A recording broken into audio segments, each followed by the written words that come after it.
In this video we are going to discuss about the first chapter जो कि हमारे पास emergency का है। और यहाँ पे हम क्या डिस्कस करेंगे कि organisation and administration of emergency care. और ये अगर आप देखें तो HEC ने पहला चैप्टर ये दिया, उसके कोर्स के आउटलाइन के अकॉर्डिंग टू ये स्लाइड्स बनी हुई है।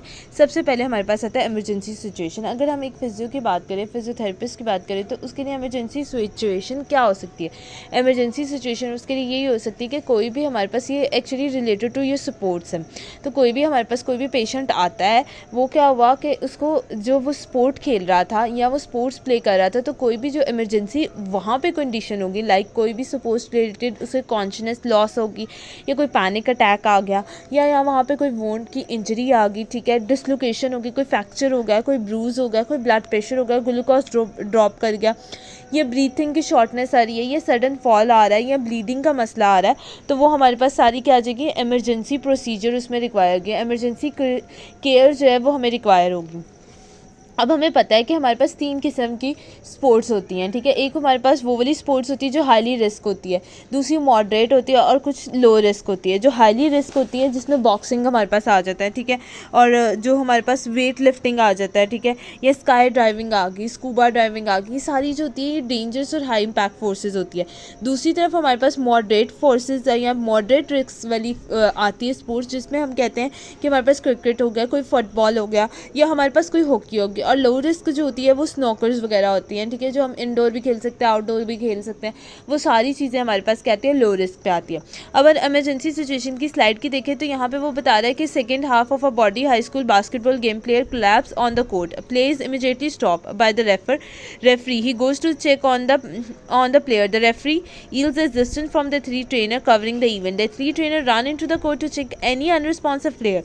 He check all the vitals, find the player is not breathing and has no impulse. At this point, what should the athlete trainer do to help the stricken player?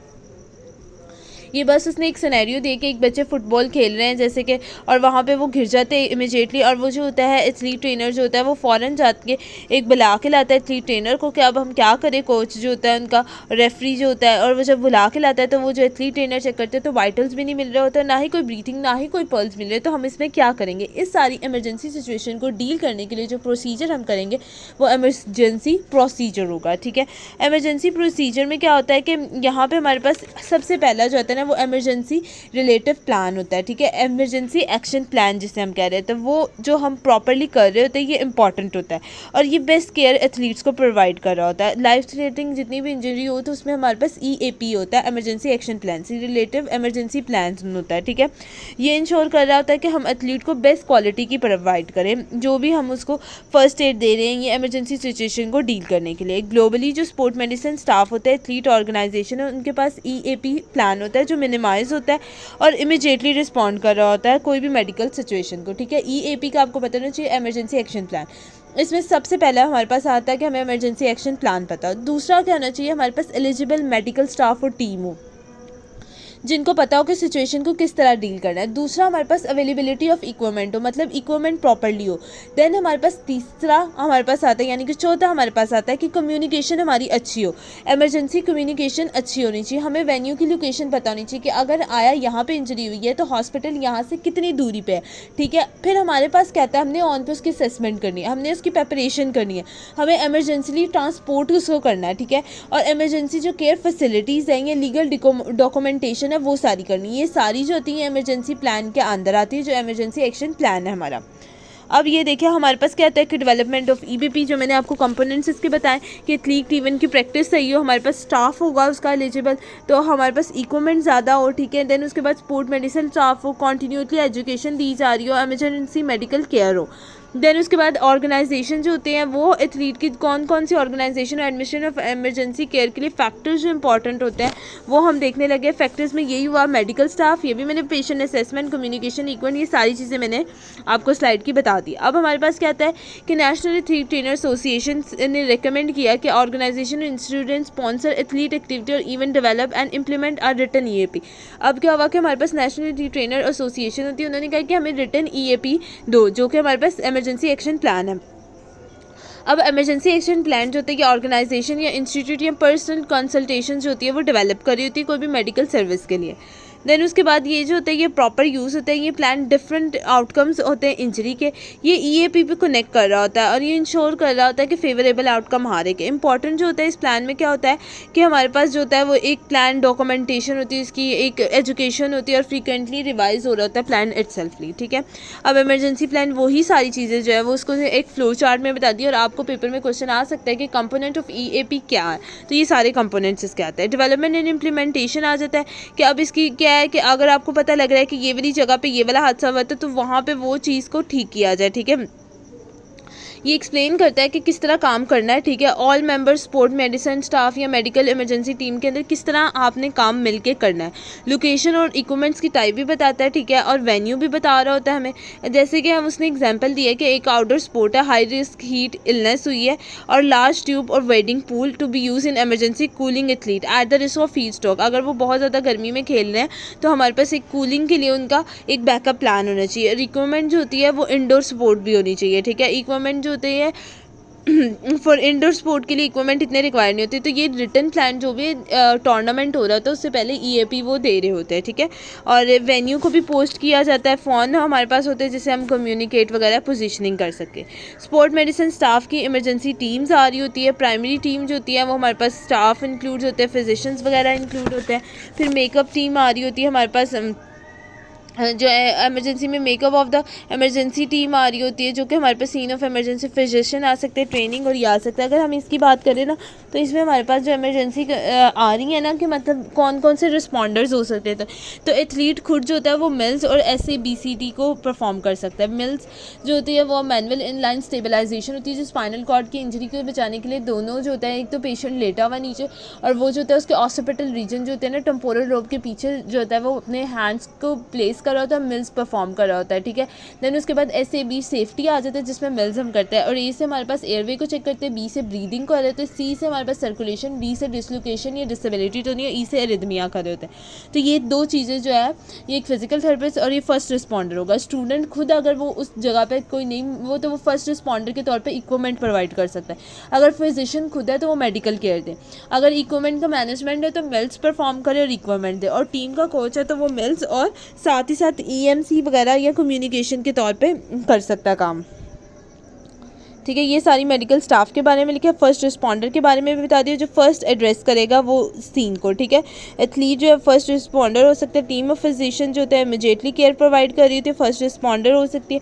Immediate respond coach जो है वो भी first responder होता है। Athlete का trainer जो होता है स्टूडेंट वो भी फर्स्ट रिस्पॉन्डर। इक्विपमेंट प्रोवाइड कर सकते हैं। इक्विपमेंट मैनेजर आता है जो EMS को स्क्रीन कर रहा होता है। अब यहाँ पे कह रहे हैं कि इमरजेंसी मेंबर्स का जो होता है डिपेंड कर रहा होता है कि पीपल ऑफ अ टीम कैसे है, वेन्यू कहाँ पर और एथलीट क्या कर रहा है, ठीक है। अब उसने कहा कि इमीडिएटली एथलीट को जो है केयर प्रोवाइड की जाए, इमरजेंसी इक्विपमेंट दिए जाए, एक्टिवेशन ऑफ EMS सिस्टम किया जाए, ठीक है, और साथ ही साथ EMS सीन ऑफ इमरजेंसी की भी डायरेक्शन से ही की जाए। इमीडिएट केयर जो होती है वो एथलीट को प्रोवाइड की जा रही होती है, ठीक है। मोस्ट क्वालिफाइड इंडिविजुअल होने चाहिए, फिजिशियन की टीम होनी चाहिए। ये बातें आपको पता है कि गुड नॉलेज भी पहले EAP को फॉलो सारा उसने किया और ये इमीडिएट केयर ऑफ एथलीट आती है। इक्विपमेंट बेहतर तरीके से प्रोवाइड की जाए, उसे पता हो कि कौन कौन सी इक्विपमेंट कौन कौन सी चाहिए। इक्विपमेंट्स में जो यहाँ हम ये कह सकते हैं इक्विपमेंट्स में हमारे पास जो आता है वो हमारे पास डिफिब्रिलेटर आ रहा था जो CPR में दिया जा रहा होता है। दैन इमरजेंसी हमारे पास बैग होता है, बैंडेज वगैरह होती है जिसमें गॉज पेपर, मेडिकल टेप वगैरह होती है, ग्लव्स, सिजर्स, मेडिकल टेप, आगे ट्विजर्स होता है, flash light, water, pain killer, antihistamine, सारा कुछ मेडिकल बैग में होता है। स्प्लेंट्स होते हैं, साथ ही साथ हमारे पास स्टेप्स और अदर थिंग्स, एम्बुलेंस वगैरह को होता है। और इसमें ना हमारा साइन लैंग्वेज भी यूज़ कर रहे थे क्योंकि आपको पता है कि इमरजेंसी से हसल बसल बहुत ज़्यादा होती है, तो जब भी हम अपने हाथ के ऊपर सर दोनों बाजू रख देते हैं ना तो इसका मतलब बता रहे होते हैं कि हेड इंजरी हुई है। पॉइंटेड फिंगर आपने अपने टेम्पोरल रीजन पे रखी है, फ्रंटल पार्ट पे रखी, तो हम कह रहे हैं कि हेड इंजरी हुई है, तो दूसरे को पता लग जाता है हेड इंजरी का साइन दे रहा है, ठीक है। देन अब हम अगर फिंगर को अपनी टर्न करें तो हम उसे कह रहे हैं कि पेशेंट को हमने शिफ्ट करना है, और अगर हम अपने आर्म के पास मतलब इली क्रस्ट के पास अपने दोनों आर्म रखें तो इसका मतलब कि हमें वो बोट चाहिए, ठीक है। ठीक है, हमारे पास बोर्ड चाहिए, हमें पेशेंट को शिफ्ट करना है उस बोर्ड पे, ठीक है। देन उसके बाद जो हमारे पास आता है, अगर हम ऊपर की तरफ दोनों हाथ करके क्रॉस करें तो इसका मतलब होता है कि ब्लड इंजरी हुई है, ठीक है। ये कम्युनिकेशन प्रोटोकॉल जिसे कह रहे होते हैं, ये सारी चीज़ें आपने नेसेसरी होती है। एक्टिवेटर ऑफ EMS सिस्टम हो, अप्रोप्रिएट पर्सन रिस्पॉन्सिबल हो कि लॉक गेट डोर्स वगैरह, प्लेइंग एरिया वगैरह को करे। अब फ़ौरन ही आप उसने एक ये भी बात लिखी है, चेक कॉल केयर के बाद आपने करना है 9111 को कॉल कर देनी, जो अमेरिका का इमरजेंसी हेल्पलाइन नंबर है। तो यहाँ पे 1122 को करेंगे, ठीक है। एड्रेस वगैरह बताए, एक्टिवेशन हमारा मेडिकल है, सर्विस सिस्टम एक्टिवेट हो, ऑल केयर को चेक ऑल केयर को करें, ठीक है। चेक से हमारे पास मिल्स आ जाते हैं इसमें, और SABCDE आ जाता है। ऑल में हमारे पास कॉल आ रही होती है कि ऑल कॉल है, ठीक है। कॉल करें 1122 को, और केयर में काम करें, रिलैक्स करें और एक्टिवेट करें, ठीक है। ऑल केयर सिस्टम में यही आ गया कि चेक सीन, मेक श्योर के लिए एड्स मिल रहे, एविडेंस से गए विक्टिम की ब्रीथिंग एयरवे ठीक है। 91 को के प्रॉपर डायरेक्शन दे इंजरी की, एम्बुलेंस की सीन को direct injury to the its lead के पास लेके, काम करे, उसे रिलैक्स करें, ब्लीडिंग को कंट्रोल करें, CPR वगैरह अगर आप दे सकते तो दे। एमरजेंसी कम्युनिकेशन के बारे में मैंने आपको बताया कि कम्युनिकेशन हमारे पास एक पायलट इवेंट होती है, जो गुड वे में अगर हम करेंगे तो उतना ही बेहतर होगा। ट्रांसपोर्ट वगैरह की अवेलेबिलिटी के लिए कर सकते हैं, स्पेसिफिक डायरेक्शन दे सकते हैं उसको, ठीक है। टेलीफोनिक रब्ता करें आप, ठीक है। इक्विपमेंट की सपोर्ट प्रोवाइड करें, इक्विपमेंट होना की ज़रूरी है, ठीक है। इक्विपमेंट्स की EAD, immobilise, splinter, stretches, spine board वगैरह जो आ रहा होता है उसको एयर बैग दें, फर्स्ट एड दे, स्टीराइल बैग दे, टेप, इलास्टिक या ब्लड ब्रॉन पैथोजन के। वेन्यू की लोकेशन अच्छी होनी चाहिए, व्हीकल ट्रांसपोर्ट सिस्टम आपका अच्छा हो। एमरजेंसी के जो प्रोटोकॉल्स है उसको जो है वो फॉलो किया जाए, ठीक है। ये मिल्स और ये देखें ट्रांसफरेंस वगैरह कर रहे हैं। एमरजेंसी ट्रांसपोर्ट हमारे पास अच्छी होनी चाहिए, ट्रांसपोर्ट की डिटेल पता होनी चाहिए। देन उसके बाद क्या आ रहा होता है कि ट्रांसपोर्ट के लेवल्स का पता हो, एडवांस लाइफ सपोर्ट भी और BLS भी, बेसिक लाइफ सपोर्ट भी प्रोवाइड की जाए, ठीक है। और ALS जो होती है एडवांस एयर सपोर्ट होती है, IV के ज़रिए जो हो रही होती है ना, उसको हम मोस्टली करवा रहे होते हैं। इमरजेंसी केयर फैसिलिटीज़ भी हो, मतलब फैसिलिटीज़ में हम यही बता सकते हैं कि वेन्यू वगैरह की वही बात रिपीटेडली वो कर रहे हैं इस पूरी स्लाइड में, ठीक है। आप स्क्रीनशॉट भी ले सकते हैं। लीगल नीड एंड डॉक्यूमेंटेशन भी ज़रूरी होती है, ठीक है। EAP हमें ये भी कहता है इमरजेंसी एक्शन प्लान कि आपने लीगल डॉक्यूमेंटेशन भी उस बंदे की शख्सियत की करनी है, ठीक है। इन्फॉर्मेशन कार्ड और इंजरी की वैल्यूएशन फॉर्म भी करना है। डिक्लाइन करना है पर्सन और ग्रुप रिस्पॉन्सिबिलिटी आपने करना है। फॉलोअप डॉक्यूमेंटेशन के बारे में भी बताना है। परचेज़ करनी है, और स्कूल और एथलीट ऑर्गेनाइजेशन भी आते हैं। ये कार्ड होता है, इसको हम फिल कर रहे होते हैं कि ये प्लेयर है, ये इसका फैमिली हिस्ट्री है, ये फैमिली हॉस्पिटल हमने ये रेफ़र किया, ये सारा जो है athlete emergency medical information card होता है, उस पर सारा लिखा होता है। मिडल रोड एथलीट की अगर एसोसिएशन एक्सीडेंट की इंजरी या वॉल्यूशन फॉर्म आता है, ये आ रहा होता है, ठीक है। Thank you so much for watching this video.